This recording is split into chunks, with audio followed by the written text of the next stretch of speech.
The system works simply by tapping a cue card on this scanner, allowing the arm to raise so a car could go through.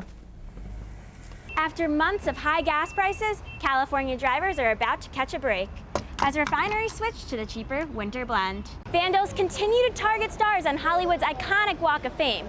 Donald Trump's star has already been replaced twice this year. A tornado ripped through Sleeping Giant State Park this past May. Since then, the park has remained closed to the public. I'm here at the launch party for the new comedy series, The Cool Kids. As you can see, everyone's out here playing games and having fun, just as the cast members do in the show. Students are reminded to always make sure the driver and license plate number match the photo and number in the app. They're also reminded to ask the driver, "What's my name?" before entering the vehicle. In Hogan parking lot, Brooke Reilly, Q30 News. Snapchat has become more than just an app to send pictures. It is now helping people register to vote. After last week's big win, more people are buying Mega Millions tickets in hopes of winning the big bucks. Quinnipiac is rolling out a student rescue campus emergency service program where students will be driving these around to help their fellow students.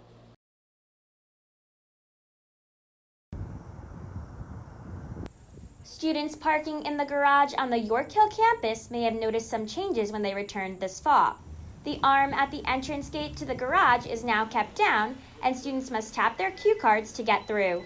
SGA Vice President Sophia Marshall worked on this as an initiative last spring, and it was approved this summer. I ended up sending out a poll to the people who follow my Instagram account, and I asked them essentially what they wanted to see done in regards to public safety on campus. And a lot of students told me that they were kind of concerned with safety as a whole in terms of like getting on and off campus. The system works simply by tapping a cue card on this scanner, allowing the arm to raise so a car could go through. Associate Vice President and Chief of Public Safety Edgar Rodriguez said in a statement, quote, "We made the decision to lower the gate arms to allow only authorized vehicles into the parking garage.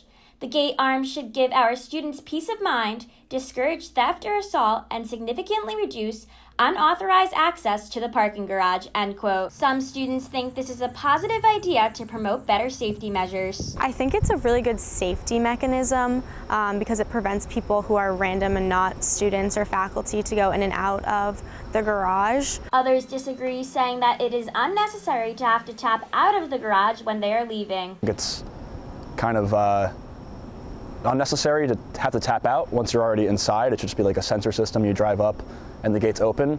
But then also like tapping in, it is kind of, it's weird. You have to pull up next to the curb really close and like reach out the window. Chief Rodriguez said that public safety will continue to make changes to ensure that the Quinnipiac community is kept safe. For Q30 News, I'm Brooke Reilly.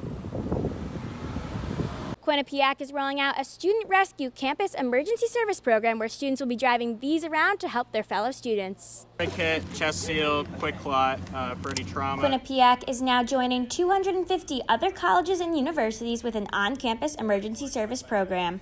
Once I was aware that there were other campuses that had student-run EMS, I said we need to be doing this at Quinnipiac. Brewer originally had the idea to bring this to Quinnipiac several years ago and has been working with Fire Marshal Rich Halley and the Department of Public Safety, along with student leaders, to coordinate this.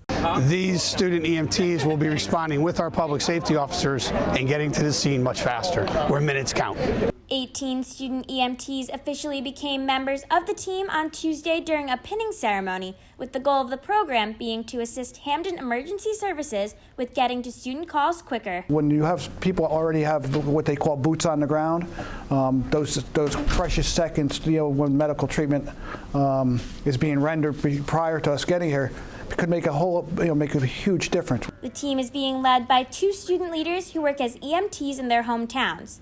This program is giving them the opportunity to continue putting their skills to the test and providing services while at school. People are able to get experience with EMS and learning how to deal with patients and deal with stressful situations that are skills that they're going to want to build. The program looks small right now. However, those involved hope it continues to grow in the future. Eventually, they might be able to grow to where they're doing standbys at all kinds of events and maybe even have their own ambulance, because the sky's the limit in a program like this.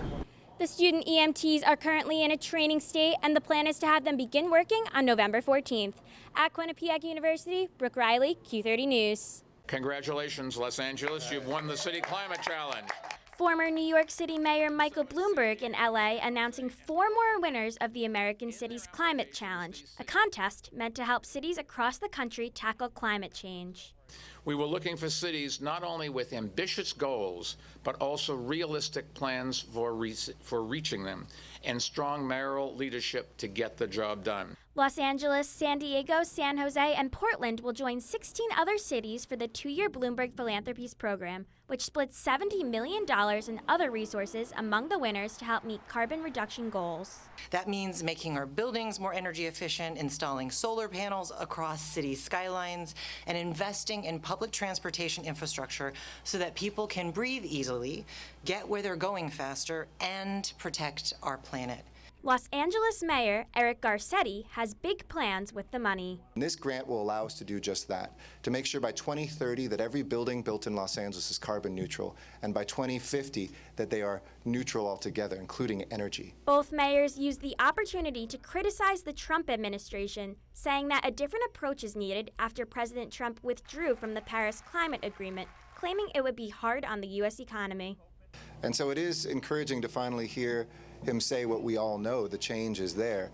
We need him to take the next step, and this is much bigger than politics. He needs to act now. He is our president. Thankfully, in the United States, the decisions that have the most influence over greenhouse gas emissions are not made by the federal government.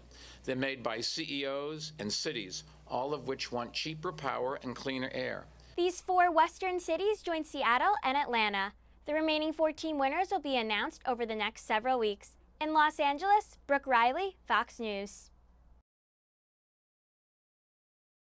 We have a developing story on the west coast of a shooting at a high school in Santa Clarita, California.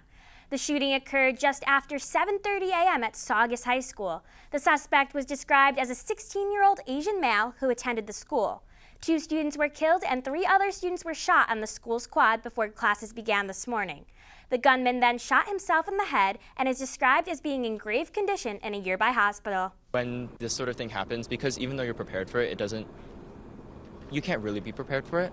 It doesn't really feel like real, and it still hasn't set in with me that it happened. Saugus and neighboring schools were all placed on lockdown. Deputies assisted with students getting away from the building. Students were transported to a park about 3 miles from the school where they were reunited with their families.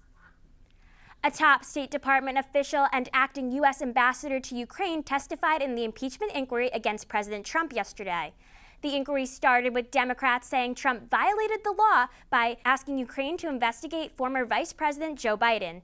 But Republicans said that the president did nothing wrong.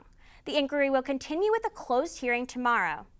On Tuesday, most of the Supreme Court seemed like they would approve the Trump administration's plan to end the DACA program. The federal program has allowed about 700,000 young people to remain in the U.S. and avoid deportation. The biggest question was whether or not the Department of Homeland Security announced that DACA would wind down in September 2017 was valid. The justices will continue to discuss this in private tomorrow, but in the meantime, protests have been taking place across the country. The ruling will likely be made in June 2020. That's all I have for this week's national news. Eliza and Nick, back to you.